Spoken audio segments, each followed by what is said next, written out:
مطلب اگر سارا کچھ سپہ سالار صاحب کر رہے ہیں اور یہ لوگ کچھ بھی نہیں کر رہے ہیں, واٹ ڈز اٹ مین؟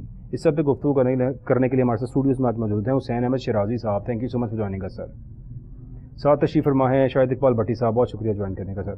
بات کا آغاز کروں گا حسین احمد شیرازی صاحب سے. سر الیکشنز کا ٹائم ایسے لگتا ہے ان کی گفتگو سے, کیونکہ شہباز شریف صاحب جب عوام کے ساتھ وعدے کرتے ہیں اور دعوے کرتے ہیں نا اپنا ٹینیور ختم ہونے کے بعد, 10 سالہ سی ایم شپ پنجاب میں گزارنے کے بعد شہباز شریف صاحب کے جو بھرپور وعدے تھے کہ مجھے اب اگر اللہ تعالیٰ نے موقع دیا نا تو پھر اب میں وہ کروں گا جو میں 10 سال میں نہیں کر سکا یہاں پہ خادم اعلیٰ رہتے ہوئے. اب موقع ملا, وہی پی ایم شپ کے بعد بھی کہہ رہے ہیں اگر اب موقع اللہ نے دیا نا مجھے تو پھر میں پتہ نہیں کیا کروں گا جو میں اب نہیں کر سکا یہاں پہ. حسین احمد شیرازی صاحب کیا کریں گے شہباز شریف صاحب اگر پھر ایک اللہ نے موقع دے دیا ان کو تو؟ شکریہ بلال چٹھا صاحب.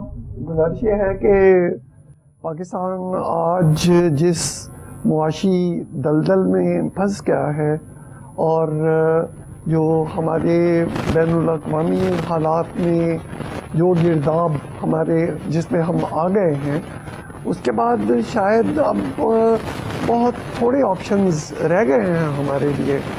آپ نے آئی ایم ایف کی بات کی تو یہ آئی ایم ایف کے 23 پروگرام تو ختم ہو گئے, یہ تو 24واں اسٹینڈ بائی ایگریمنٹ ہے, اور اس کا بھی دیکھ لیں کہ یہ کن حالات میں آیا ہے. ہم نے تو کہا تھا کہ یہ بجٹ سے پہلے کہ آئی ایم ایف چاہتا ہے کہ ہم سری لنکا کی طرح ڈیفالٹ کر جائیں, اور جب ہمارے حالات بہت خراب ہوں تو پھر وہ ہماری مدد کرے. پھر ہم نے اسحاق ڈار صاحب نے یہ بھی کہا کہ یہ معاشی ریزنز نہیں ہے آئی ایم ایف کے قرضہ نہ دینے کی, یہ جیو پولیٹیکل ریزنز ہے, اور ان کی وجہ سے, یہ ان کے الفاظ ہیں. تو گزارش یہ ہے کہ اب یہ پھر اگر یہ قرضہ ملا ہے تو پھر واضح ہے کہ یہ کسی نے یہ قرضہ دلوایا ہے کوئی, اور وہ اب کون ہے وہ واضح ہے, وہ امریکہ والے ہیں. آج بنیادی طور پہ ہمارا اس وقت ایک طرف ہم سی پیک کے ذریعے چین کی طرف کھینچے جا رہے ہیں, دوسری طرف ہم امداد کے لیے امریکہ کے پیچھے بھاگتے ہیں, اور کوشش یہ کر رہے ہیں کہ ہم ان دونوں کے درمیان کوئی بڑا مناسب سا بیلنس لے آئیں. یہ بیلنس لانا ٹوٹلی ناممکن ہے. اس کی وجہ یہ ہے کہ امریکہ والے جو ہیں ان کے تو ڈکلیئرڈ ہے کہ ان کا سب سے بڑا جو دشمن ہے وہ اس وقت چین ہے, اور ان کی جتنی اسٹریٹجک پالیسیز ہیں وہ ساری اب اس بات پہ ان کا انحصار ہے کہ چین کو کس طرح سے کنٹین کیا جائے. بھارت ان کا اسٹریٹجک الائی ہے. مودی صاحب ابھی وہاں سے ہو کے آئے ہیں, اور آپ دیکھ لیں وہاں انہوں نے کس طرح کے ایگریمنٹ اور کس طرح کی سپورٹ امریکہ نے بھارت کو. جو کمپنیز ہیں ان کے سی ایوز بیٹھے تھے ساتھ, بھارت کی بڑی کمپنیز کے سی ایوز بیٹھے تھے. $600 بلین کی آلموسٹ 500 سمتھنگ بلین ڈالر کی اکانومی ہے, اور وہ پلان یہ بنا کے آئے ہیں کہ ہم نے آئندہ چند سالوں کے اندر اس کو ڈبل کیسے کرنا ہے, یعنی اپنے اس فورن ریزرو کو 600 سے بڑھا کے 1200 پہ کیسے جانا ہے, اور ہم $3 ارب ہی جو. وہ گزارش یہ ہے کہ وہ علامہ اقبال کا شعر ہے کہ تقدیر کے قاضی کا یہ فتویٰ ہے ازل سے, ہے جرم ضعیفی کی سزا مرگ مفاجات. جو غریب آدمی ہے وہ ہمیشہ دوسروں کے جو مفادات ہیں اس پہ قربان ہوتا آیا ہے. یہ ابھی یہی جو ہمارے موجودہ حالات ہیں, محسن اقبال صاحب نے فرمایا ہے کہ یہ جو چین والے ہیں انہوں نے 2018 کے انتخابات کے موقع پہ کہا تھا کہ آپ پی ٹی آئی کو برسر اقتدار مت لائیں. تو ہمارے وزیر صاحب کا یہ بیان ہے, اس کا مطلب یہ ہے. اور جو عمران خان صاحب کا سائفر ہے وہ تو سب کو پتا ہے کہ انہوں نے اس میں کیا کہا تھا, اس کی بنیاد پہ. تو ہمارے اب نے ہاتھ باغ پر ہے, نے پا ہے رکاب میں. تو ان حالات میں ہم کیا کریں گے؟ اگر ہم چاہیں تو یقیناً ہم بہت کچھ کر سکتے ہیں. یہ 25 کروڑ عوام کا ملک ہے, یہ سمجھدار ذی شعور لوگ ہیں, اور لیکن ضرورت اس بات کی ہے کہ یہاں پالیسیاں اس طرح کی لے کے آئی جائیں جو جن سے اس ملک کی ترقی کا راستے جو ہم آگے کھلے لے آئے گا. اتنی پارٹیاں بدل چکی ہیں یہاں پہ, مارشل لاز ہو چکے ہیں یہاں پہ, ہر دفعہ کوئی نہ کوئی نئی شکل دیکھنے میں نظر آئی ہے. گزشتہ 40 سالوں میں تو چلیں کچھ چہرے ریپیٹ ہوتے رہے ہیں, اب اس بار ایک نئی پارٹی کو بھی موقع ملا اور ایسے لگتا تھا جیسے اس ملک کی تقدیر بدلے گی. کچھ اچھے کام بھی ہوئے ہوں گے ان کے دور کے اندر, لیکن جو ایکسپیکٹیشنز تھی ان سے اس پہ پورا نہیں اتر سکی وہ پارٹی, اور جو کچھ کہا کرتا تھا وہ لیڈر وہ نہیں کر سکا اس ملک کے اندر. اگر بات کریں گورنر ہاؤس کو ختم کرنے کی, پی ایم ہاؤس کو یونیورسٹی بنانے کی, اسکول بنانے کی, اور ان سب کو ختم کیا جائے گا, ان کو بیچا جائے گا اور اس سے یعنی ملک کے اندر ریونیو جنریٹ کیا جائے گا, اور بڑا ایزیلی اکوموڈیٹ کیا جا سکتا ہے گورنر ہاؤس کو. اگر آپ 4 کنال کی کسی بھی جگہ پہ جی او آر میں ان کو شفٹ کر دیں اور پورے عملے کو وہاں شفٹ کر دیں, کوئی اس میں آئے گا اس کے وہ جتنی بڑی پراپرٹیز ہیں مربوں کے حساب سے زمین گورنر ہاؤس کے پاس ہے اور بڑی پرائم لوکیشن کے اوپر ہے. Similarly the P M house and all other, یہ باتیں وہ تھے جو لوگوں کو اپیل کرتی تھی کہ شاید ایک ایسا شخص آئے گا. 4.25 سال کا موقع ملا لیکن وہ بھی یہ نہ کر سکا. شاید اقبال بھٹی صاحب سوال میرا آپ سے ہے سر, لیڈرز تو چینج ہوتے آ رہے ہیں یہاں پر اور ریپیٹ بھی ہوتے آ رہے ہیں. ریپیٹ ہونے والوں سے تو اب عوام جان چکی ہے کہ اب یہ دوبارہ بھی ریپیٹ ہو گئے تو کچھ نہ کر پائیں گے سوائے کرپشن کے. چونکہ شاید خاقان عباسی صاحب اپنے منہ سے being former prime minister in this country وہ اپنے منہ سے یہ بات کرتے ہیں کہ 25% کرپشن تو ہر پروجیکٹ کے اندر ہے. ریسنٹ پروجیکٹ جو تھا وہ مفت آٹا اسکیم کا بڑا پروپیگنڈا کیا گیا. انہوں نے کہا اسٹریٹ 22 ارب روپیہ تو کھایا گیا ہے, اس سے اوپر پتہ نہیں کتنے کھائے گئے ہوں گے, کتنی بوریاں چوری کی گئی ہوں گی, کیا کچھ ہوا ہوگا, لیکن 25% street corruption in every programme. یہ انہوں نے بتا دیا کہ جو کوئی بھی پروجیکٹ کیا جاتا ہے یہاں پہ اس میں 25% کی اسٹریٹ کرپشن ہوتی ہے. اس کے بعد کیا کیا جائے گا شاید اقبال بھٹی صاحب؟ فی الحال بہت شکریہ شہراز صاحب نے بڑا زبردست اپنے پوائنٹ آف ویو کو ہائی لائٹ تو کر دیا. معذرت کے ساتھ سینئر ہیں میرے اور مینٹور بھی ہیں, میں یہ سمجھوں گا کہ ان کی باتیں اپنی جگہ پہ بھی جاؤں گی, لیکن حقیقت ایسی نہیں ہے. دیکھیں جہاں پہ اختلافات ڈفرینسز آف اوپینین ہم جتنی مرضی رکھ لیں, لیکن ہمارا ملک ہے. اگر آپ یا میں اس ملک میں غیر قانونی کام کو, رشوت ستانی کو, کرپشن کو, اس کو ہم ہائی لائٹ نہیں کریں گے تو پاکستان ریکٹیفائی کیسے ہوگا. جہاں تک بات رہی کہ شاید خاقان عباسی, میں ان سے بہت امپریس ہوں, میرے ہم نام بھی ہیں اور باتیں بھی کھری کرتے ہیں, لیکن کاش وہ نون لیگ سے ریزائن کریں اور ایک سولو فلائٹ لیتے ہوئے, ایک پرسنل اوپینین دیتے ہوئے وہ یہ باتیں کریں. وہ نون لیگ کے نمائندے ہو کے, نون لیگ کے ایم این اے ہو کے اور نون لیگ کی پارٹی کو, یعنی نواز شریف سر وہ ہارے ہوئے اپنی سیٹ پہ, نہیں ہارے تو ہوئے, لیکن اس وقت آج کی ڈیٹ میں وہ ایم این اے ہیں حمزہ کی سیٹ پہ, وہ جیتے ہوئے ہیں. لیکن ان کو یہ باتیں ان کی ٹھیک ہیں, رسوائی کی ضرور ہے, لیکن وہ ان کو جچتی نہیں ہے جب تک وہ نون لیگ کے ساتھ انٹیکٹ ہے. وہ پارٹی کو چھوڑے اور اس کے بعد سولو فلائٹ لیں اور ایک ٹیکنوکریٹ کے طور پہ اور ایک بیوروکریٹ کے طور پہ یا وہ جو بھی ایک پروفیشنلزم کے طور پہ وہ اور مفتاح اسماعیل آگے آ جائیں. باتیں ان کی ٹھیک ہے, لیکن ان کو زیب نہیں دیتا کہ وہ پارٹیوں میں رہ کے, یہ کسی بھی پارٹی میں ہوں گے, اگر وہ پی ٹی آئی کے لوگ بھی یہ باتیں کریں گے تو میں یہی اوپینین رکھوں گا. جہاں تک بات آپ نے کی تھی کہ شہباز شریف ورسز بزدار, جی عوام کس کو سلیکٹ کرے گی؟ شہباز شریف کے پینٹ کوٹ کو, اس کے جیکٹ کو, اس کے پالشنگ, اس کے کام کو, میٹرو, اورنج ٹرین, جو دکھانے والے کام ہیں, جو سوشل میڈیا پہ آج کل پی ٹی آئی نے جو کام دکھا رہی تھی, جو آپ نے تذکرہ کیا اور گلہ بھی کیا پی ٹی آئی سے, 4.25 سالوں میں جو کچھ پی ٹی آئی والوں نے کہا وہ کیا نہیں. تو پرویز خٹک صاحب کو جو آج ریموو کیا گیا ہے, کیا وہ 10 سال پی ٹی آئی کے صدر نہیں رہے کے پی کے؟ کیا وہ 5 سال وہاں کے وزیر اعلیٰ نہیں رہے؟ کیا یہ ایک نئی پارٹی تھی پی ٹی آئی جو کہ ایک دم سے فیڈرل میں آ گئی؟ کیا یہ وہی پی ٹی آئی کے چیئرمین یہ نہیں کہتے رہے خدا کا شکر ہے مجھے گورنمنٹ نہیں ملی, میرے پاس تجربہ نہیں تھا؟ باتیں نئی ہوں یا پرانی ہوں, وعدے نئے ہوں یا پرانے ہوں, میں آپ سے بالکل ایگری کر رہا ہوں, چہرے بدل رہے ہیں, ٹائٹل بدل رہے ہیں, سسٹم نہیں بدل رہا. یہ پارٹی جو پی ٹی آئی تھی, یہ سسٹم بدلنے آئی تھی, وہ خود سسٹم کا حصہ بن گئی. آج اسی لیے وہ ختم ہو رہی ہے. اور میں بڑے دکھ کے ساتھ میں یہ بات کرتا ہوں کہ پاکستان میں کوئی ایسی پارٹی آج تک پچھلے 40 سالوں میں نے نہیں دیکھی جو سسٹم کو چیلنج کرنے آئی ہو اور وہ خود چیلنج کا حصہ بن جائے, جس کو سٹیٹس کو یا ایلیٹ کو کہتے ہیں. لیکن جس میں امید تھی اس نے سب سے کم وقت میں سب سے زیادہ ہرٹ کیا.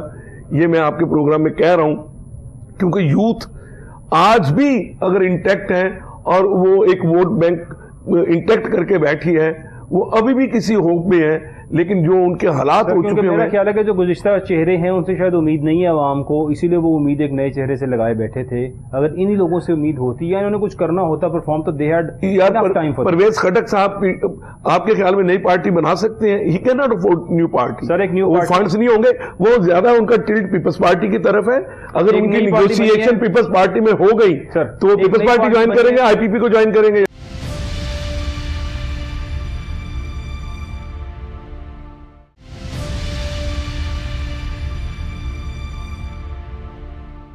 اس آئی پی پی کو رن کرنے کے لیے اس پارٹی کو بنانے والے 3 لوگ ہیں. نمبر 1 جہانگیر ترین صاحب, the so called A T M of Pakistan Tehreek Insaf. ان کو اے ٹی ایم اس لیے کہا جاتا تھا, نون لیگ کہتی تھی, پی ڈی ایم کی تمام جماعتیں کہتی تھی, میں نہیں کہہ رہا, یہ لوگ کہتے تھے کہ یہ جہانگیر ترین صاحب اے ٹی ایم ہیں کیونکہ شاید یہ پیسہ لگاتے تھے, یہ لوگوں کو خریدتے تھے اور یہ فائنینسنگ کرتے تھے, اس لیے ان کو اے ٹی ایم کا لقب دیا گیا. دوسرے اون چودھری صاحب, ڈرگ ڈیلر کا نام دیا کس نے؟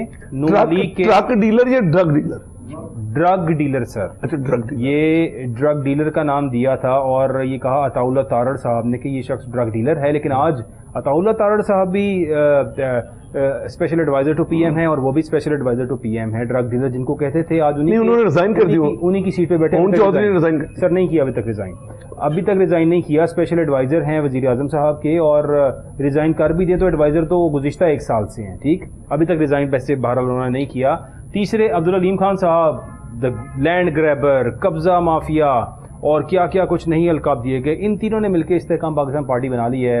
حسین احمد شیرازی صاحب اس ملک کے اندر استحکام لے کر آئیں گے, اس ملک کو دبام بخشیں گے استحکام پاکستان پارٹی والے یہ 3 لوگ, کیا ایسا ہوگا؟ گزارش یہ ہے جی کہ استحکام پاکستان پارٹی جو ہے یہ اگر میں تو حیران ہوں اس بات پہ کہ اس پارٹی کا ابھی تک منشور کوئی نہیں ہے. سر اس پارٹی کے کارکن بھی کوئی نہیں ہے, لیڈر بہت ہے ان کے پاس, کارکن کوئی نہیں ہے ابھی تک. میں یہی عرض کرنے لگا ہوں کہ یہ ایک عجیب و غریب قسم کی پارٹی ہے کہ جس کا منشور نہیں ہے, جس کا پلان کوئی نہیں ہے, جس کا کارکن کوئی نہیں ہے, سارے لیڈر ہیں, ٹھیک, سارے لیڈر ہیں جی. تو بڑا واضح ہے کہ یہ پارٹی کیا ہے. اب اس بارے میں زیادہ تفصیل اہل نظر سے پوشیدہ نہیں ہے. تو بقیہ آپ نے یہ لوگ کیا کریں گے, یہ آنے والی جو سیاست ہے اس میں اگر ان کو کچھ وہ سیٹیں مل جائیں گی تو یہ ایم کیو ایم کی طرح یا کسی اور باپ پارٹی کی طرح یہ کوئی بیلنسنگ فیکٹر کے طور پہ آگے آ جائیں گے. اللہ خیر اللہ. اور لیکن آپ ان سے اگر یہ توقع کریں کہ یہ پاکستان کا مستقبل سنوار دیں گے تو شاید ایسا نہیں ہو سکے گا. حسین احمد شیرازی صاحب, سوال میرا آپ دونوں سے ہے, but first from you sir, توقع کس سے کی جائے؟ توقع کس سے کی جائے؟ توقع اللہ سے کی جائے جی. وہ تو اگر آپ کو ڈار صاحب اسٹیٹمنٹ ہے کہ اللہ اس ملک کو بچا لے گا, ہم کرپشن کیے جائیں, ہم پیسہ کھائی جائیں, ہم اس ملک میں تباہی لگائی جائیں, اللہ بچا لے گا اس ملک کو. وہ گزارش یہ ہے کہ جو زمینی حالات ہیں ان کے مطابق تو اگر آپ دیکھیں تو ہمیں آنے والے سال میں $25 ارب چاہیے. یہ جو سال شروع ہو گیا ہے جی, یہ $25 ارب کہاں سے آئیں گے؟ ہم کس سے مانگتے پھریں گے؟ اور یہ ایک چھوٹا سا واقعہ کہ یہ جو ہم قرض لیتے جا رہے ہیں,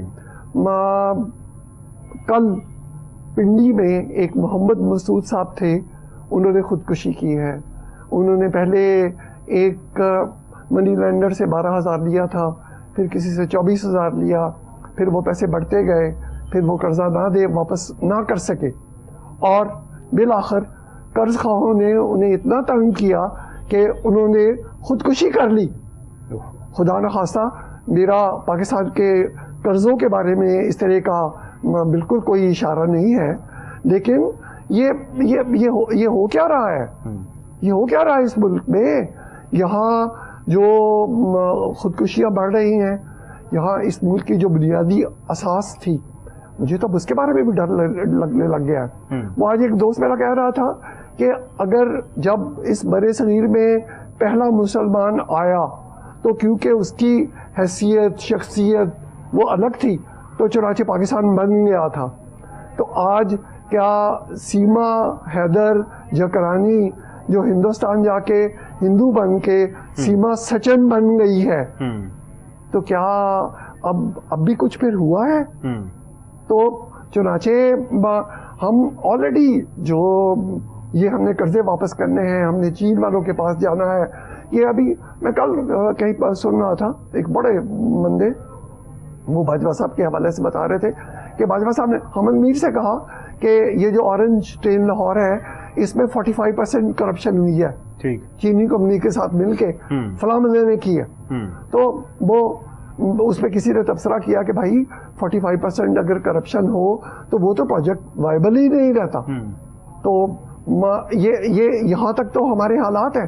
اب ہماری بدقسمتی اس وقت یہ ہے کہ IMF والے کہتے ہیں, یہ جو ہم قرضے لے رہے ہیں نا, وہ کہتے ہیں جی دیکھیں آپ کو 2 روپے کی چیز 5 روپے کی چیز 5 روپے میں چائنیز نے بیچی ہے, انہوں نے آپ سے اربوں ڈالر کمائے ہیں. پھر تیل مہنگا ہوا ہے تو آپ نے سعودی عرب, قطر, UAE ان سے تیل خریدا ہے, گیس خریدی ہے, تو آپ نے ڈالر ان کو دیے ہیں. تو اب آپ لے نہیں پہلے ان سے, بالکل ہمارے پاس بعد میں ہے. تو اب یہ تو کوئی زیرو آپشن قسم کی لگتا ہے ہم پوزیشن میں آ گئے ہیں.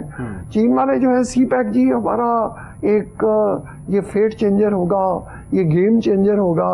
ارے اللہ کے بندو, یہ جو سی پیک ہے بنیادی طور پر یہ چین والوں کا اپنا جو 1 بیلٹ 1 روڈ جو اس طرح کا ایک بڑا پروجیکٹ ہے 600-700 بلین کا, یہ تو اس میں انہوں نے ہمیں فٹ کیا ہوا ہے.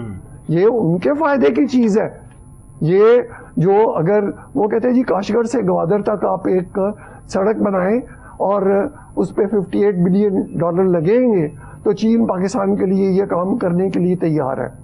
وہ حضور کاشگڑھ سے چین تک جو گوادر تک جو سڑک بننی ہے, ہمارا اس سے کیا لینا دینا ہے؟ آپ نے اپنا سامان ایکسپورٹ کرنا ہے, آپ اپنے چین کے اس حصے کو باقی دنیا کے ساتھ چھوٹے روٹ کے ذریعے منسلک کرنا چاہتے ہیں تو آپ کے پاس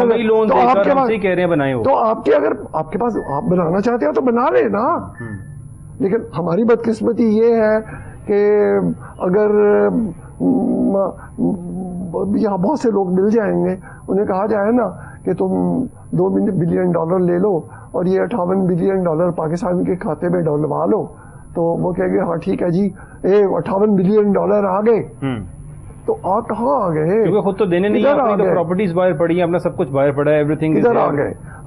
شہباز شریف صاحب نے سر ایک اسٹیٹمنٹ دیا اور انہوں نے کہا ہے کہ چیئرمین PTI کو اسٹیبلشمنٹ نے دھاندلی سے بٹھایا ہے. شاید اقبال بھٹی صاحب, چیئرمین PTI کو اسٹیبلشمنٹ نے اگر دھاندلی سے بٹھایا, شہباز شریف صاحب کہہ رہے ہیں. شہباز شریف صاحب کو کس نے بٹھایا سر؟ یار اسٹیبلشمنٹ کا نام شروع سے سیاستدان اس ملک کی عوام کو بیوقوف بنانے کے لیے لے رہے ہیں. ابھی شرازی صاحب پھر وہی سی پیک کی باتیں کر رہے تھے. پاکستان میں ہے کیا؟ اگر پاکستان میں تھوڑا بہت کام اگر آ جائے, کسی بھی گورنمنٹ میں آئے, چاہے وہ صحت کارڈ کا ہو, چاہے وہ سی پیک کا ہو, چاہے وہ کسی چیز کا ہو, میں تو اوپینین میکر, ہمارے جیسے جو اوپینین میکر ٹیلی ویژن پہ بیٹھے ہوتے ہیں, پہلے وہ سلوشن دیں, پھر ہمیں کریٹیسائز کرنا چاہیے گورنمنٹ کو. ہمارا کوشچن یہ ہے کہ جو کام آ چکے ہوئے ہیں, جو بھی ایگریمنٹ انہوں نے کیے ہیں, ہم میں سے کوئی اکانومسٹ نہیں بیٹھا ہوا, ہم یہ ضرور واچ کر سکتے ہیں واچ ڈاگ کے طور پہ کہ جو کام ہوا ہے وہ ٹھیک ہوا ہے یا غلط ہوا ہے. جہاں تک بات رہی شہباز شریف صاحب کی, تو شہباز شریف صاحب کو لانے والے اور ایک چیئر کو لانے والے, یہ وہی باتیں چل رہی ہوتی ہیں. اس میں میں نہ مانوں ہاتھ نہ تھو کوڑی پنجابی کی مثال. یعنی کہ سوال کا جواب یہ کہ شہباز شریف صاحب کو بھی وہی, لیکن شہباز شریف صاحب تو حاجی ثناء اللہ بھی کہہ رہے ہیں, تو وہ مجھے تو یہ نہیں سمجھ آ رہی کہ حاجی ثناء اللہ جو ہیں وہ پہلی دفعہ حج کر کے ہیں کہ ان کو حاجی ثناء اللہ تو ہم ٹاؤٹ کرتے ہیں. جس بندے کو ہم نے کریٹیسائز کرنا ہو اس کو ہم حاجی ثناء اللہ کہہ کے بلاتے ہیں, اور کیا وہ الحاج ہے یا حاجی ہے. جہاں تک بات رہی کہ ہمارے سابقہ باتیں ہوئی کہ نواز شریف نے یہ کر دیا, سی پیک میں یہ ہو گیا, فلاں باجوہ نے یہ بات کر دی, یہ باجوہ صاحب نے باتیں تو PTI کے چیئرمین کے بارے میں بھی کی ہیں, تو ہم کس کی بات کو سچا مانیں؟ The main problem the trust deficit of politician, establishment and the population. عوام بیوقوف بن رہی ہے. پاکستان میں سب سے بڑی وکٹم اور سب سے بڑا جو ایک کام خراب ہونے والا کام ہے وہ ہماری عوام کو شعور نہ ہونا.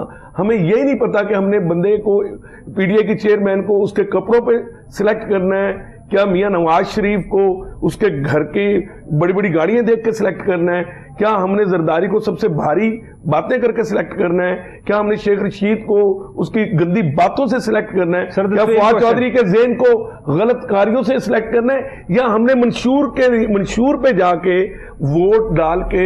سر the same question for you, عوام کس کو سلیکٹ کرے؟ آپشنز تو یہی ہیں. آپ نے ابھی کہہ دیا نا آئی پی پی کی بات, وہ تو میں نے آپ کے لاسٹ پروگرام میں کہا تھا کاؤنسلر نہیں بن سکتے, وہ ایک شیل, وہ آج کی ڈیٹ تک وہ پارٹی نہیں ہے, وہ ابھی تک رجسٹرڈ نہیں ہوئی, اور وہ ایک شیل پارٹی ہے. ہمیں لفظ شیل بولنا چاہیے. تو عوام کس کو سلیکٹ کرے گی اپ کمنگ الیکشنز میں؟ آپ کو کیا لگتا ہے سر؟ عوام کے پاس پیسہ نہیں ہے, آپ کو بھی پتا ہے, مجھے نہیں ہوا سر. ہم مقروض ہیں. یہ قرضہ پی ٹی آئی والوں نے بھی لیا 3.5 سالوں میں ڈبل, اس سے 3 گنا پہلے نون لیگ لے چکی, اس سے پہلے یہ سلسلہ چلتا آ رہا ہے. 22 آئی ایم ایف ہو گئے, ایک آئی ایم ایف کامیاب ہوا جو نون لیگ کریڈٹ لے رہی ہے. جہاں تک بات رہی باقی گورنمنٹ کی, تو پاکستان میں اگر پاکستان کو بچانا ہے, تھوڑی سی آپ کو فگرز دیتا ہوں. پی ٹی آئی نے 4.25 سال کے اندر 18,000 ارب روپے کا قرضہ لیا, 18,000 ارب کا. اس گزشتہ 1 سال کے اندر یہ حکومت ابھی تک 15,000 ارب کا قرضہ لی. میں کہتا ہوں یہ 1 مہینے تک یہ 18 ہی ہو جائے گا, ہو چکا نہیں ہو جائے گا. 1.25 سال میں جو انہوں نے 4.25 سال میں کیا, یہ 1.5 سال میں کر جائیں گے. یہ سلوشن نہیں ہے, سلوشن کسی کے پاس نہیں ہے. سب لوگ سیٹ جاتے ہیں, ہمارے پولیٹیشینز کے پاس اگر سلوشن ہوتا تو پاکستان کے پاس کوئی, لہذا یہاں پہ پولیٹیشین کا بائیکاٹ کر کے پاکستان میں کوئی ایک پروفیشنل حکومت آئے اور جو پورے پاکستان کو 5 سے 7 سال لے کے چلے, اور ان پہ بین ہونا چاہیے. جو میں کہتا ہوں غیر جماعتی انتخابات کیسے, اور ٹوٹل پالیٹکس یہاں پہ بین ہونی چاہیے تاکہ پاکستان کی فائنینشیل پرابلم ختم ہو. جب پاکستان اپنے پاؤں پہ کھڑا ہو جائے گا ان کے ہوتے ہوئے. یعنی آپ چاہتے ہیں کہ فضل الرحمان صاحب اپنے مدرسوں کے بچے لیں, یہ پارٹی سارے اپنے کارکنان کو لیں, تمام سیاسی پارٹیز اور سڑکوں پہ آ جائیں اور حکومت کسی اور کی بن جائے؟ کیسے بنے گی سر؟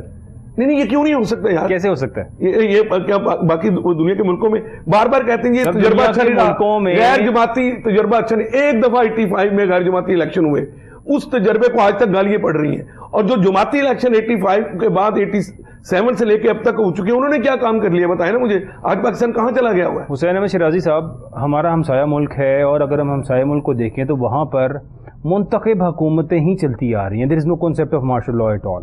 وہاں پہ آج تک کبھی ایسا نہیں ہوا, منتخب حکومتیں ہی ہیں. منموہن سنگھ صاحب وہاں پر آئے اور آ کر انہوں نے بہت سی ریفارمز کی, وہ ریفارمز کنٹینیو رہیں, اور آج انڈیا آلموسٹ $600 بلین کی اکانومی کے نزدیک ان کی فیڈرل فورن ریزروز ہیں ان کی وہاں پہ, یعنی یہ ہو چکا. They are planning to go 1000+. ٹھیک, دنیا کے اندر ایک بڑی معیشت بننے جا رہا ہے عنقریب. ہمارا ہی ہمسایہ ممالک, ہم ایک ہی دن پہ آزاد ہوئے تھے, جبکہ اگر ہم 40 سال قبل چلے جائیں تو پاکستان کی currency was more strong than India. Pakistan کا روپیہ زیادہ تگڑا تھا, پاکستان کی اکانومی زیادہ مضبوط تھی, پاکستان ہر لحاظ سے انڈیا سے بہتر تھا. آج پوزیشن ٹاپل کر چکی ہے یہاں پہ ٹوٹلی. یعنی کیا سولوشن کیا ہے سر اس ملک کا, آپ کیا سمجھتے ہیں؟ وہ بلال چٹر صاحب گزارش یہ ہے کہ وہ ایک اردو کا شعر ہے کہ جنہیں ہم کہہ نہیں سکتے, جنہیں تم سن نہیں سکتے, وہی باتیں ہیں کہنے کی, وہی باتیں ہیں سننے کی. گزارش یہ ہے کہ پتہ سب کو ہے. آپ پاکستان میں سب سے پہلے علم لے کر آئے, کیوں نہیں مسئلے کے حل کا سب کو پتہ ہے. آپ علم لے کے آئے. ہماری یونیورسٹیوں کو جو انڈسٹریز ہیں ان کے ساتھ منسلک کرے. ہماری انڈسٹریز وہ پڑھے لکھے بچے پیدا کرے جو ان انڈسٹریز کے ذریعے پاکستان کو کی ایکسپورٹ جو ہے اس کو بڑھائے. کیوں نہیں ہم ایسا کر سکتے ہیں. ہم پاکستان میں انصاف لے کر آئے, اور انصاف اس طرح کا لے کر آئے کہ جو طاقتور ترین آدمی اور غریب ترین آدمی, ان دونوں کے پاس انصاف کے حصول کے لیے ایک جیسے مواقع ہوں. سر موقع تو تھا نا, سلمان شہباز صاحب بے گناہ قرار پا چکے ہیں, اور منی لانڈرنگ کیس کے اندر ایف آئی اے سارا کیس دیکھ رہی تھی, اس کو ہیڈ کر رہے تھے وزیر اعظم صاحب, ان کے والد صاحب, اور وہ کلین چٹ مل گئی. چٹر صاحب گزارش یہ ہے کہ سولوشن کی جو بات کی گئی نا, سولوشن سب کو پتا ہے, لیکن وہ راستہ آپ نے انڈیا کی بات کی. آپ انڈیا میں ان کے آپ یہ پچھلے 75 سال میں کسی ایک لیڈر کا بتا دے جس کا کبھی یہ بات آئی ہو کہ اس کے بیرون ملک اثاثے پڑے ہیں, اس کی جائیدادیں ہیں, ایک کا بتا دے. ٹھیک. اور پاکستان میں چند ایک کو چھوڑ کے کسی کا بتا دے جس کے ساتھ یہ مسئلہ نہیں ہے. تو ہماری جوڈیشری سے لے کے میری گزارش سن لیجیے نا. دیکھیں مسئلہ یہ ہے کہ جب جن لوگوں کے ایک ریڈی والا جو ہے نا وہ بے ایمانی کرتا ہے, اس کی بے ایمانی جو ہے نا اس کا ہلکا اثر ایک محدود رقبے تک رہتا ہے. جو بڑا آدمی ہے جو ملک کے فیصلے کرتا ہے, جیسے میں نے ابھی میں نے آپ کو مثال دی کہ $58 بلین کا کاشگر گوادر ریلوے لائن کا منصوبہ جو ہے یہ اگر کوئی ہمارے متھے مار جائے گا تو یہ تو آنے والی نسلوں کو غلام کر دیں گے. بالکل. تو چنانچہ یہ جو بدقسمتی سے ہمارے جو بہت بہت بڑے لوگ جن کے ہاتھوں میں ہماری زندگیاں ہیں, جن کے ہاتھوں میں ہماری زندگیوں کے فیصلے ہیں, ان کے لیے وہ اگر چاہیں تو وہ یہ والے فیصلے کر سکتے ہیں. یہ میں چین گیا, جاپان گیا تھا ایک دفعہ ایک سرکاری دورے پہ, واپس آیا, انہوں نے ویسے فرمایا کہ جی ہم میں سے کوئی بھی اکانومسٹ نہیں ہے. نہیں سر, آپ اکانومسٹ ہیں, ان کو آئیڈیا نہیں تھا. میری 10% میں معذرت چاہتا ہوں, میرا 10% میں اکانومسٹ نہیں. آپ نے باقاعدہ you are author of many books on the economy in this country. ہے کہ میں نے 34 سال FBR کی نوکری کی ہے, اور یہ جو بجٹ کیسے بنتے ہیں, بجٹ کیسے بنائے جاتے ہیں, ان کے درمیان میں کون کون کیا کیا پھڈے ڈالتا ہے, اور کون کتنے پیسے لیتا ہے, کون کتنی کرپشن کرتا ہے. میں معذرت کے ساتھ میں نے آپ کو استاد بھی کہا, دیکھیں اکانومسٹ اور فائنینشیل ایکسپرٹ میں بڑا فرق ہے, گزارش یہ ہے, زمین آسمان کا فرق. گزارش یہ ہے, اور اب میں پچھلے 17 سال سے یہ ٹیکس کی وکالت کر رہا ہوں. تو چنانچہ چلو اس میری گزارش یہ ہے, میری ٹیکس کے بارے میں 7 کتابیں حکومت پاکستان نے چھاپی, ان پہ مجھے 7 سال کی تنخواہ انعام میں ملی ہوئی ہے. ٹھیک ہے. میری 3 ادب کی کتابیں چھپ گئی ہیں. ایسا نہیں آپ سارے نالائق لوگ نہیں ہیں, تھوڑا بہت ہمیں پتا ہے. تو گزارش یہ ہے کہ ضرورت آج ہم اس مرحلے پہ آ گئے ہیں کہ نیک نیتی کے ساتھ اس ملک کا جو عام آدمی ہے نا اس کے مفاد کا کوئی سوچے. یہ ریاست جو ہے نا اس کا منصب ماں کی طرح ہوتا ہے. یہ کیسی ماں ہے جو ایک طرف اس نے 4 بچوں کو تو وہ کیک کھلا رہی ہے, اور بقیہ جو 5 بچے ہیں انہیں کہہ رہی ہے کہ یہ جو ہنڈیا میں دراصل اس میں پتھر پانی میں ابل رہا ہے, اسے کہہ رہے تمہارے لیے یہ ہنڈیا پک رہی ہے, تو یہ جب پکے گی تو تمہیں کھانا ملے گا. تو گزارش یہ ہے کہ یہ جب پتھر اگر ابلے نا تو پاکستان اس دن سے ڈرے جب یہ پتھر جو اشرافیہ ہے اس کے سر پہ پڑیں گے. اگر پاکستان کے جو اشرافیہ کے لوگ ہیں یہ غریب لوگوں کی طرف نہیں جائیں گے تو ایک دن یہ غریب لوگ ان کی طرف آئیں گے, لیکن یہ کوئی دل آویز منظر نہیں ہوگا, یہ روزے قیامت ہوگا. شرائط صاحب, یہ 75 سال میں جو ہمارے لوگ ہیں وہ اس سے بڑا موقع تو کوئی نہیں تھا جو چینج لائے تھے. چینج کا نعرہ پاکستان میں پہلی دفعہ لگا. بھٹو دور سے لگتا آ رہا ہے, دیکھیں ہر آنے والی پارٹی چینج کا نعرہ دیتی ہے. ہم نے دوسرے زرداری صاحب آئے چینج کا نعرہ لے کے آئے, نون لیگ آئی چینج کا نعرہ لے کے آئی. کوئی خوشحالی کا اصل میں چینج کا نعرہ کہ یوتھ کی پاپولیرٹی اس سے زیادہ بیڈ لک نہیں ہو سکتی کہ جو میرا تجزیہ ہے, بینگ اے فائنینشیل ایکسپرٹ ہو یا بینگ اے اینالسٹ ہو, کہ جو پارٹی پاکستان میں تبدیلی لانا چاہ رہی تھی, وہ اس سسٹم کو ختم کرنا چاہ رہی تھی, وہ خود اس کا حصہ بن گئی. اس سے بڑی بیڈ لک نہیں ہو سکتی. سر یو میں call it a bad luck اور وٹ ایور یو وانٹ, لیکن وہ پارٹی جس نے اس ملک میں کرپشن ختم کرنے کی بات کی وہ ہر سیاسی جماعت تھی. جس پارٹی نے اس ملک میں چینج لانے کی بات کی وہ ہر سیاسی جماعت تھی. آج شہباز شریف صاحب being a prime minister in this country کہہ رہے ہیں اگر مجھے دوبارہ موقع ملا نا تو میں چینج لے کے آؤں گا اس ملک کے اندر. یہ تمام سیاسی لوگ تو میں نے کہا ہماری عوام اپنے مفادات کے لیے اسی طرح جھوٹے دعوے جھوٹے وعدے کرتے آ رہے ہیں. پروگرام کا وقت ختم ہو گیا ہے. بہت شکریہ حسین احمد شرائع صاحب آپ کا, تھینک یو سو مچ. شاہد اقبال بھٹی صاحب آپ کا. ناظرین آپ سب کا دیکھنے کا بہت شکریہ. اللہ سے دعا کریں